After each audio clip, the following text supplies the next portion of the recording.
Love is a resource, and we have been manufacturing a scarcity to the point that we're in a romance crisis. Hello, my name is Wakasa, and I'm making my own little web of content. And today I will be discussing obsession and these symbolisms that I saw reflect, ripple, and echo into our everyday life. A major inspiration for this video is a live I did discussing how Pluto, the symbolic planet Pluto, is connected to monetary gain. I got a list, but in astrology, Pluto is connected to the taboo, as you can see, power and control, possessive, obsessive, and abusive tendencies, dark romance, and Gothic romance. This is a depiction of the kidnapping of Persephone, and Persephone is a dark romance story because essentially it's a young girl who gets kidnapped by her uncle. And eventually they fall in love. Okay, right? I do just want to add real quick that for the most part, Gothic or Pluto adjacent motifs or symbolisms or imagery is very problematic. In my opinion, like it's you can't idolize that type of romance, except for them.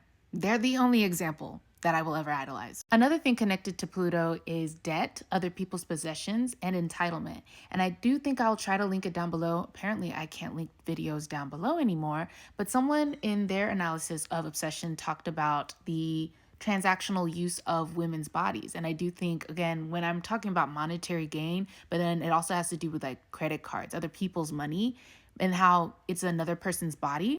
Actually, in my life, I even brought up the phrase body count because two taboos is sex and also murder, and how body count can mean how many people have you killed or how many people have you slept with. And really, it's like a possessive, right? Possessive, obsessive, abusive tendencies. It's a possessive way to describe, like, it's like you possess those bodies, but those aren't your bodies. It's other people's bodies that you shared. Like y'all shared each other. You shared your body with that person. Now, Pluto, aka Hades, has an equivalent in Egyptian mythology, and that is Osiris. So his wife is Isis. And Isis just so happens to be the goddess of magic and healing, so witchcraft. And I personally just want to put this out here. I don't know if I've ever said it publicly, but this is genuinely my definitive opinion. Love spells is spiritual essay. Now, from what I've heard about love spells, well, spells in general, they're not going to stick unless it's meant to happen. But in the cases where you literally coerce someone to do something outside of their will through your spell, that's coercion. Coercion means a lack of consent, really. Like you're forcing them to give consent. So are they really giving consent? If you can't revoke consent, are you really giving consent? No, right? So love spells is spiritual essay. Also, love spells aren't love spells, they're obsession spells. I mean, that's the point of the movie. But really, actually, that's sort of kind of the point of my song Parasocial Parasite, where it's just like, yeah, I'm saying that I'm in love with you, but it's actually obsession. That's okay, whatever. Oh, I almost forgot to add that the reason why love spells were invented, quote unquote, love spells were invented, was to keep a man from cheating. So essentially, you did all the things ethically to get together, and now he's off cheating. And it's from a time where women were dependent on a man. So, like him running off, he would leave you high and dry with your children, and you can't go and work to take care of you and your family if he goes off and he falls in love with another woman and starts a new family. So that's the quote unquote ethical reason for a love spell. But either way, that's contingent on a patriarchy. Anyways, back to Pluto. Pluto in modern astrology rules Scorpio, which is the sign of death and intimacy. And really, that's where I want to bring up the term ushigushi, vulnerability, because I often think of how power and control is really just playing with people's vulnerability, playing with people's security. Back to actually, we were just talking about it. Back to the women who would do love spells on their husband to keep them from cheating. That's a matter of security. That's a matter of vulnerability. Without that man, you're insecure, you're vulnerable, right? And it has to do with scarcity. If you have a scarcity, now you're vulnerable. We have been manufacturing a scarcity when it comes to love. But another thing that I want to add is this connection between sex and consumption. I think him eating that cat is sort of kind of a sign of him consuming innocence, because your pet, and also this sort of has to do with pet play, because BDSM is a sex taboo, right? So pet play, right?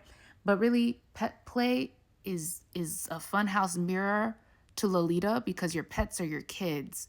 So your pets are your kids, right? Right? So him eating the cat, right? Eating innocence. Also the fact that Nikki's always, she plays very childlike. Her freaking Nikki is very childlike, Right. Shameless plug because I feel no shame, but you should read my Substack DNF Interview with a Vampire, because that's when I brought up, hey, like, if those vampires don't really have sex in the book, like they don't engage in sex in the book, and they say that drinking blood is the nearest thing for you to experience sex, right? Consumption and sexuality, or like the motifs of food, or like consuming something is very adjacent to our motifs about sexuality.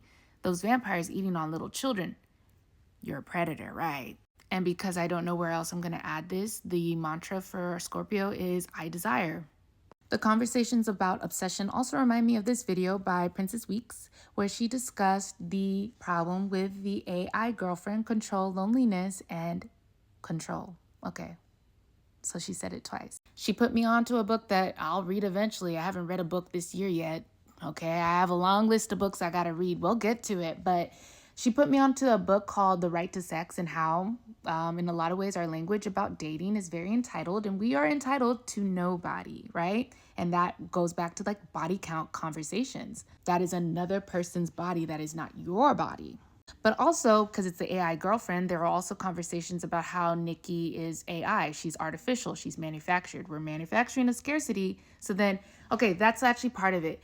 These corporations literally will manufacture a scarcity so then they can manufacture an answer to the scarcity, right? And this is actually where I was going to bring up incels. That's where I was trying to find it, where now we have actually specifically femcells, because I'm a woman. I'm not really paying attention to these men. But like, women are saying you need to do this, this, and that to get this certain type of man.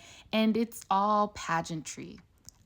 That's all I can think of. It's just pageantry. It's not real. It's manufactured. Nikki is not your girlfriend. She's not a real person for real. She might actually, they saying that might be the spirit of his cat.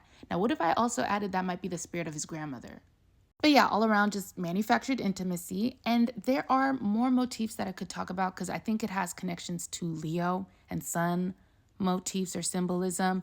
But I'll just do that another day, because I really just need to hone in on Pluto. You guys got to get it. Pluto,